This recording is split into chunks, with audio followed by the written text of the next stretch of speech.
Hello and welcome back to Sam and Ham. This is Ham, and today we're going to be looking at the Ranger archetype called the Stormtreader. This archetype was made by my brother. Yeah, Baby Ham. He's made plenty of attempts at making some homebrew, and I felt it only natural to try out some of his stuff. I think it's usually pretty high quality, and yeah, I'm sure I'm biased because it's my brother, but you're free to judge for yourself. If the name wasn't entirely evident, the Stormtreader is a storm-themed ranger. I think they have some pretty cool abilities that we're going to jump into right now. The first feature they get is Stormtreader Magic, which are just some free spells that they get, just like literally every single ranger archetype that wasn't from the player's handbook. I just looked that up for this video, and man, I got a little sad. I know there's been some power creep over the years, but that feels pretty blatant.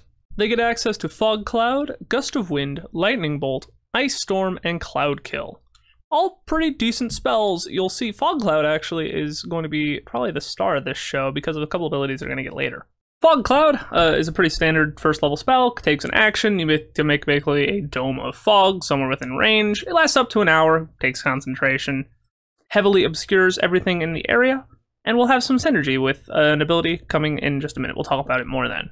Level 5, they get Gust of Wind, which is a really cool ability. I've never actually really had a good reason to cast it, but basically you just get to make wind, lasts up to a minute, takes an action to cast.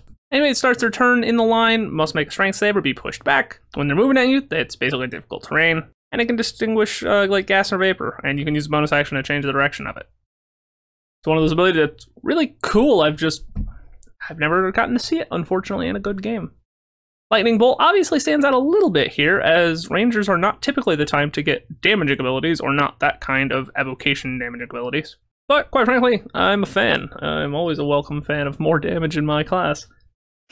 And at this level, it's getting to the point where, yeah, it's good for AoE situations, but in single target, a good Ranger could probably outdamage it with just his bow and maybe a Hunter's Mark or the like. Ice Storm is another damaging ability, but does more ice damage at this level.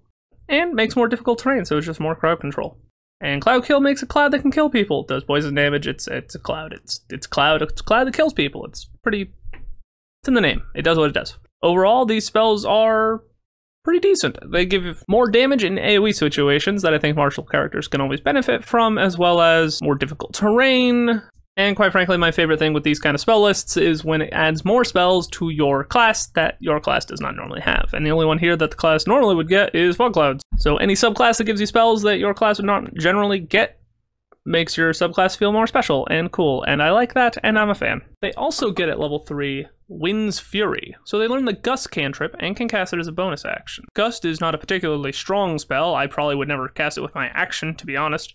But as a bonus action, I think it's actually pretty decent. Just being able to push somebody back if they fail a strength save. Our bonus action isn't bad. Just a little bit extra crowd control. Rangers will probably have at least a few other options for the bonus actions, such as Hunter's Mark. So even though you have it as a tool all the time, I don't know if you're going to use it every turn. And even if you do, I don't think it's going to be that good. Or, well, I don't think it'll be overpowered. I think it could be good. Potentially using this either as like a kind of crappy disengage for yourself, or just getting somebody off of the wizard if there's a melee guy that has made it onto the backlines. Extra crowd control, rarely a bad thing. Lastly, at level 3, they get Lightning's Fury. They can call down lightning on people near them. As part of the attack action, you channel lightning through your body. Creatures of your choice within 5 feet of you must make a dexterity saving throw against your spell save DC. If they fail, they take 2d6 lightning damage, or half as much on a successful save. The damage increases at level 7 and 15, and at level 11, the range increases to 10 feet rather than 5. You can use this feature a number of times equal to your proficiency bonus and regain all uses on a long rest. Alternatively, you can use this feature without expending a use during a storm, within a fog, or during similarly appropriate conditions. Remember what I said about Fog Cloud being pretty good? Use a first level spell slot, make some fog around you, and now all of a sudden you have unlimited of these Lightning's Furies. Is it good?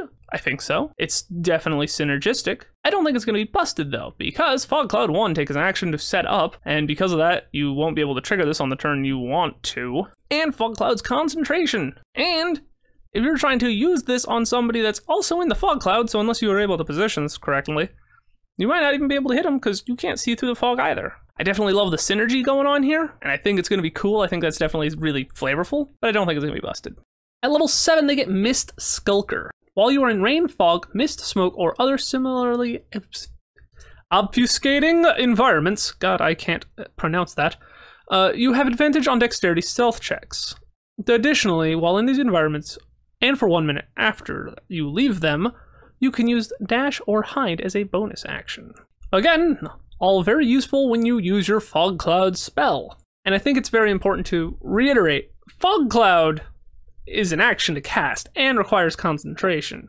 Most people aren't going to be casting it every single combat. And if this ranger decides that he wants to, at least he's still using an action to do so. So no matter how strong some of these abilities are, I don't think that they're too strong because of that required action and concentration. Another seriously cool ability is what they get at level 11. Remember, level 11 is supposed to be a huge damage boost for martial classes. This is fighter's third attack, paladins improve smite, stuff like that. So what do we got here? Lightning dash. You can channel the power of a storm into one explosive burst. You become incorporeal and fly up to 60 feet in one direction as an action. This movement does not provoke opportunity attacks. All creatures you pass through must make a dexterity saving throw against your spell save DC, or take 46 lightning damage and 46 thunder damage on a failed save, or half as much on a success. Once you've used this feature, you must finish a long rest before you use it again. So you literally turn into a 8d6 lightning bolt and fly at somebody, and I thought that was fucking dope. And if you don't, then I'm sorry to be the one to inform you that your opinion is just objectively wrong. And as their last ability, they get Crackback. At 15th level, nature has given you one last trick. At the end of your turn, you can expend a spell slot, and if you do, all creatures that you've dealt lightning damage to this turn take 3d6 thunder damage. That's just cute. I like the, lightning followed by thunder thing. I think the best part of this ability is that it doesn't require an action or reaction or bonus action or anything, it just happens. It's a good use of your spell slots, which is an inherently limiting resource, so it's kind of nice that you have a Go Nova option if that's what you're looking for. Obviously, I think one of the best ways to use this ability would be to use Lightning Bolt and then, at the end of the turn, Crackback for more damage. That turns that into a pretty powerful option. At that level, you'd have 4th level spell slots, so if you upcast Lightning Bolt to a 4th level spell slot, you're doing 9d6 plus 3d6, that's 12d6 damage in one turn, with 2 spell slots admittedly, but still, pretty formidable.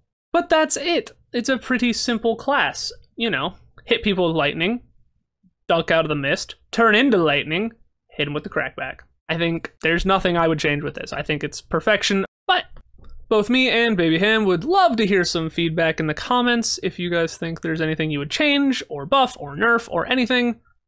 Or if you just want to say you like it. Always nice. There's a link to the Homebrewery in the comments below, and that's all I have to say for today. Thank you all for watching, and have a wonderful day. Bye-bye.